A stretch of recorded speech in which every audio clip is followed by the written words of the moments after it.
Welcome, everyone.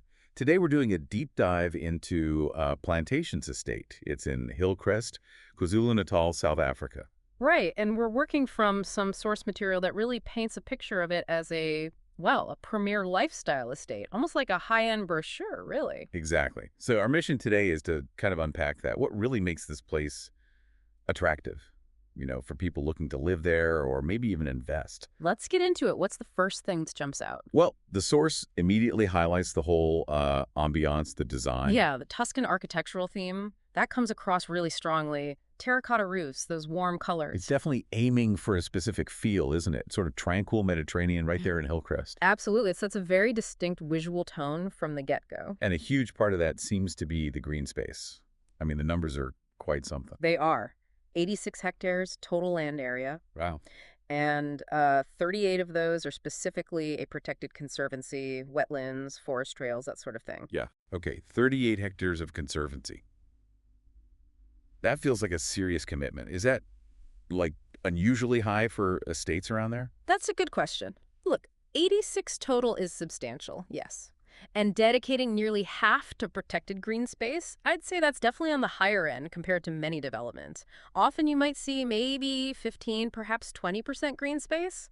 This suggests nature is a real priority. And they're clearly leveraging that for the lifestyle. The source mentions secure trails for walking, running. Uh-huh. Picnic spots too, places for bird watching, even specific play areas for kids. So it's not just nice to look at. It's meant to be used, people getting outdoors, but within the, safety bubble of the estate. Exactly. It's about integrating that natural environment actively into daily life, a kind of curated nature experience, if you like. Secure, accessible. Okay, speaking of secure, that's another major point they push. Security. It's described as gold standard for KZN. Hmm. Gold standard is always a strong marketing term, isn't it? It is, but what are the specifics they mention? Does it Right. sound like it lives up to the hype? Well, they list quite a few things. 24-hour security, naturally. Electric perimeter fencing. Biometric access control. The fingerprint scanners and that kind of tech. Precisely. Plus, having on-site response teams is a big one. It suggests a very layered approach. So compared to other high-end estates in the area, is this genuinely exceptional or more like the expected baseline now?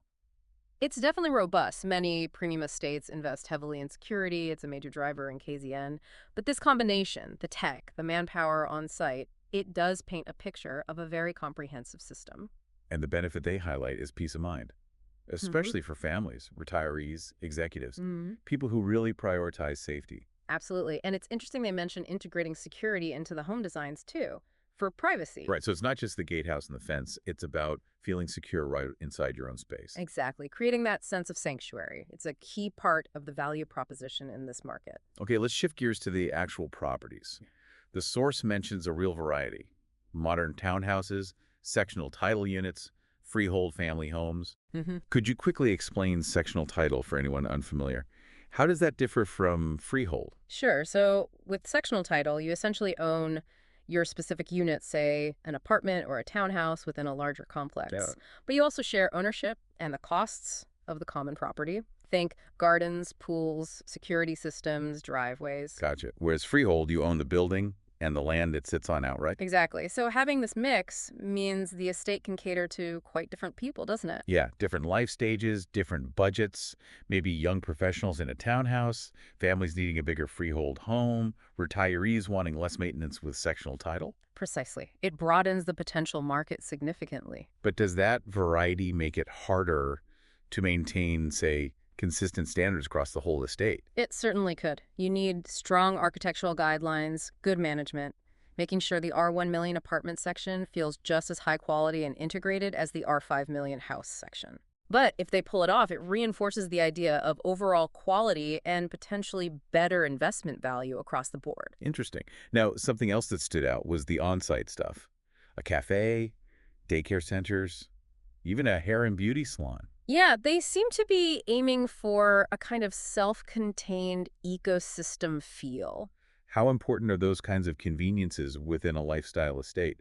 Is it a major draw? Oh, absolutely. For many people, it's huge. Think about it. If you work from home, having a cafe nearby is great. Young families, on-site daycare is a massive plus. And there's a lot running around. Definitely. And for retirees, Maybe having essential services right there just adds to the ease of living. It builds convenience and potentially strengthens the community feel too. But it's not totally self-contained. They make a point of mentioning the nearby schools. Yes, and some big names in the upper highway area, Hillcrest High, Kearsney, Curro, HCA, That's a major factor for families, isn't it? Access to good schools. crucial. So you get the secure state lifestyle, but you're still close enough for the school run. It ticks a big box for that demographic. And also proximity to highways, the M13, the N3.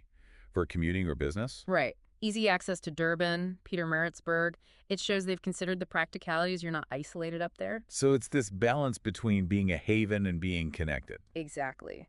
That strategic location is key to its broader appeal. Now, beyond the bricks and mortar and the location, there's a lot of talk in the source about community, a strong sense of community. They mention regular events markets, food festivals, holiday things, even environmental campaigns. Do those kinds of planned events actually create a strong community, though?